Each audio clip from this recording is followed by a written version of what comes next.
Hey guys, in today's video, I'll be reading part 4 of this amazing book. Hope you enjoy this video. So this is where I ended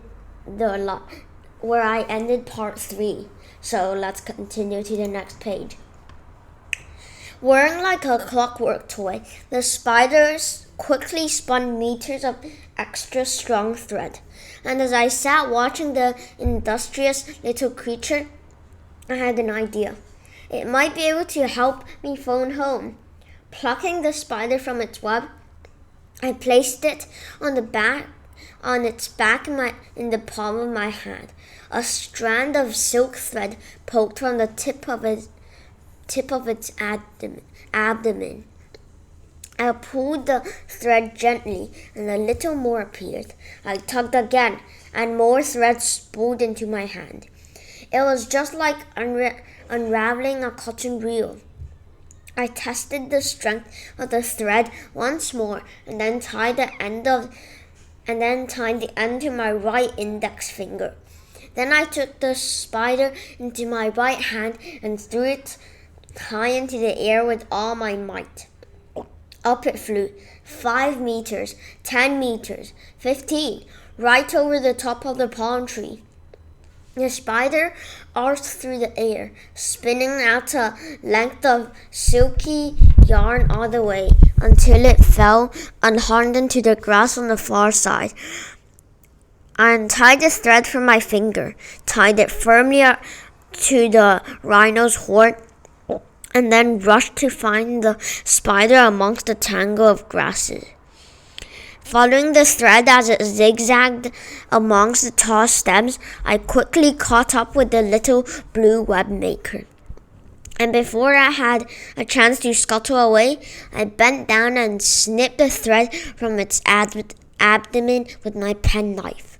Then, careful not to get myself tangled in a long, sticky strand, I tied the end to the belt tab of my jeans.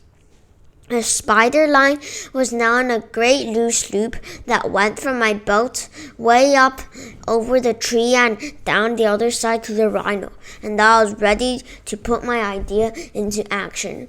"Walk on, rhino, walk on!" I cried, slapping his tin flank with my palm. The friendly steam-powered rhinoceros lumbered slowly away, taking up the slack, and as the thread tightened, I was lifted off the ground. Once I had reached the top of the tree, I hastily pulled the phone from my pocket. My plan had worked. I was high enough to get one bar of signal. Yelling for the rhino to stop, I quickly dialed home. I knew the thread was strong, but it wouldn't hold my weight for long. I just hoped it would be long enough. Finally, I heard a faint voice crackling through the receiver. "Mom!" I cried, so relieved that I waved my free arm in the air, causing the thread to spin me from side to side. I yelped, "Charlie, is that you? Is everything all right?" I tried not to look at the ground far below as I answered, "Yes, Mom. Sorry I missed tea, but I fought a crocodile and then I was chased through the jungle and now I think I'm lost in some sort of secret valley. I don't know where it is, but I'm sure it's way beyond the business park." "Sounds wonderful, dear," she replied. "Oh, wait a minute, Charlie. Here's your dad just coming. Now remember, don't be late for tea. And if you're passing the shops on the way back, please pick up a pint of milk. Bye." "Mom?" I called, confused. But she had already hung up, which was very strange. She hadn't seemed worried at all. In fact, she'd said the exact same thing as when I'd phoned from the river hours and hours ago. It was as if she hadn't heard a word I'd said, as if no time had passed at all. Where was I? Had a waterfall swept me into another part of the world?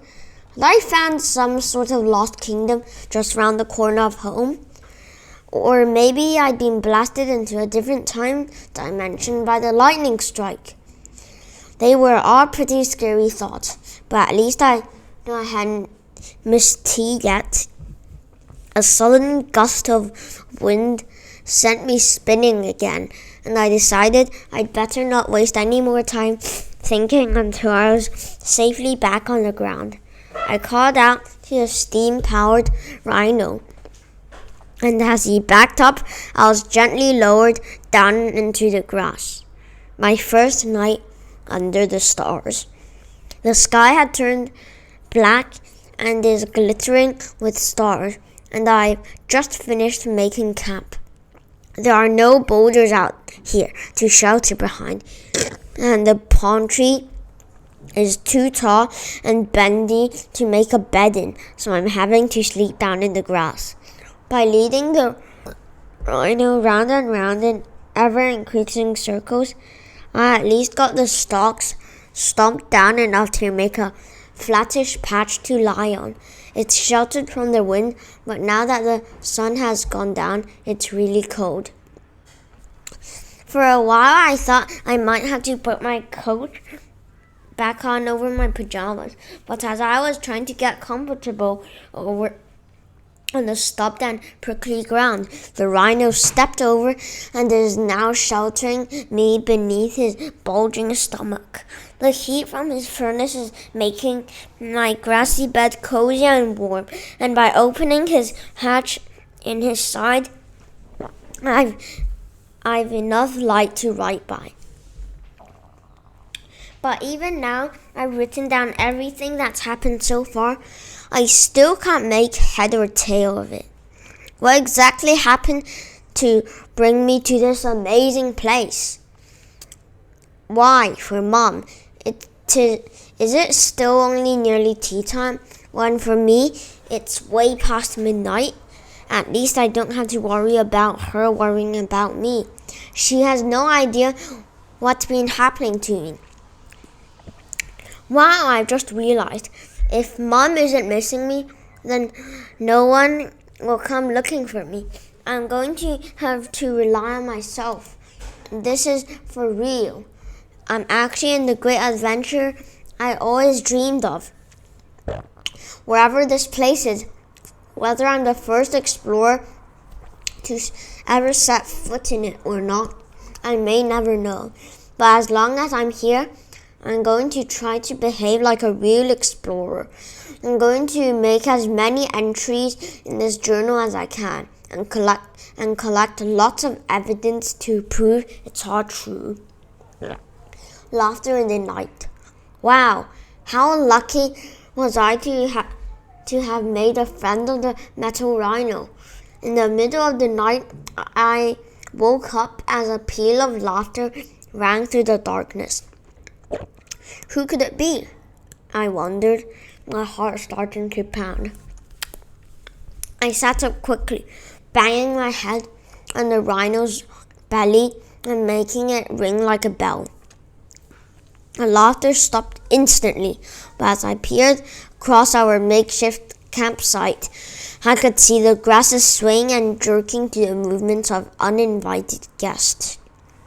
Then the stalks stopped moving and the clang from the rhino faded into a tense silence. I waited. As my eyes grew accustomed to the dark, I could make out vague shapes in the grass. They slunk and slithered and crept along the perimeter of the camp, and I thought I could hear empty bellies rumbling with hunger. Then their low chuckles and sniggers rose again from all around the camp, and a burst of maniac laughter echoed across the night sky. Suddenly I knew. Hyenas! But why weren't they attacking? I decided they must be wary of my metallic friend, the steam-powered rhinoceros. They hadn't yet worked out that his repetitive gurgles and hisses were a sign that he was deep in mechanical slumber.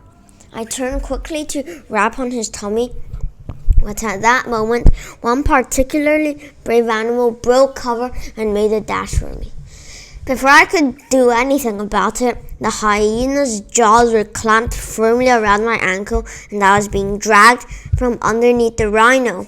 Saliva was drooling from the hungry beast's mouth, and I could feel its sticky warmth seeping into my sock as its teeth dug into the thick rubber sole of my trainer.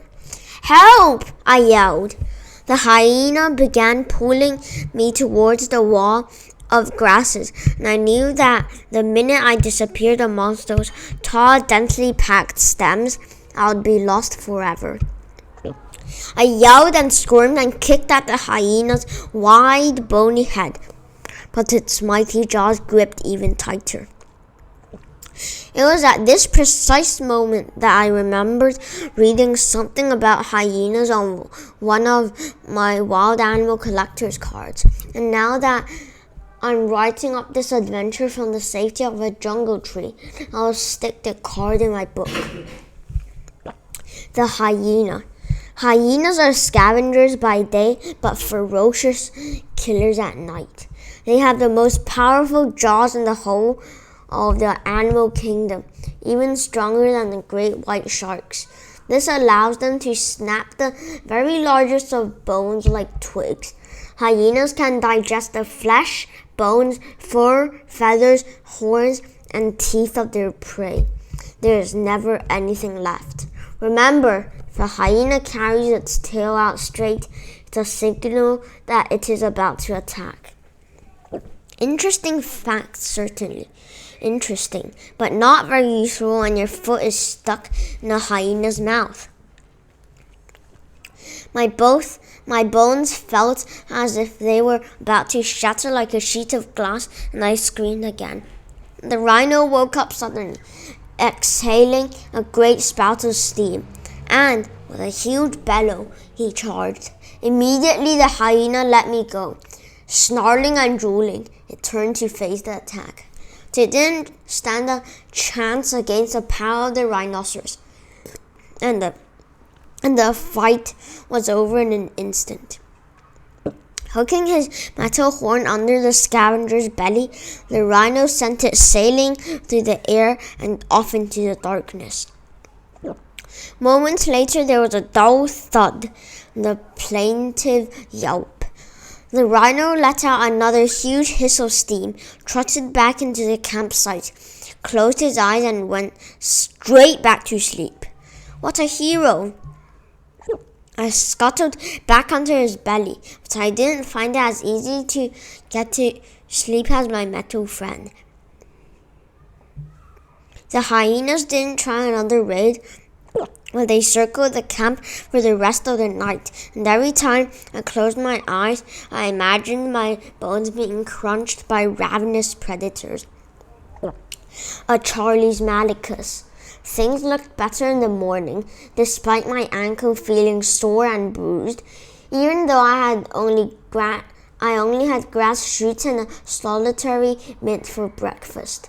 I wanted to scoff the lot, but I knew the packet might have to last me a very long time. I climbed onto the rhino's back and we set off for the line of trees that stretched across the horizon. I patted his neck and the rhino let out a joyful jet of steam. He was a good companion to have. The air smelled clean and fresh. The sun was warm on my back, and the plain was alive with creatures both familiar and strange. I saw elephants and panthers and highly colored paradise birds, and when we stopped for a drink at the watering hole, I could still hear the hyenas howling in the distance. But I also saw a strange, weird, and exotic animal that I'm pretty sure has never been seen by humans before or since. I knew from my books at home that if an explorer discovered an unrecorded species, they should describe and name the creature. So I decided to do the same. Here is the first of my discoveries. The size of a cat. It broke cover from the grass whilst I sat at the watering hole, watching the animals and enjoying the sun. With a piercing peep, it jumped over my outstretched legs, grabbed the melon-sized fruit from the trunk of a grazing elephant, and disappeared into the grasses again. The Charlie's Malicus, sketched from memory. Fast, fearless, and intelligent. All good explorers name at least one thing after themselves. The steam-powered rhino sucked up gallons of extra water into his tank at the watering hole and munched down armfuls of dry grass for feed. As I called him over in readiness to continue our journey, he harumphed in a way that seemed to say that he was ready for anything. Although he couldn't speak, I found his presence very comforting. He had already proved a good friend and a formidable ally, and I felt that I couldn't rely on him entirely. I knew that if it hadn't been for him, I would be nothing more than a slight case of indigestion for a rather fat hyena. As I gathered my bits and pieces from the ground, he lumbered up behind me and gently rested his great head on my shoulder. Okay, hope you enjoyed part 4 of the Charlie Small Gorilla City series. Make sure to like and subscribe for part 5. Bye!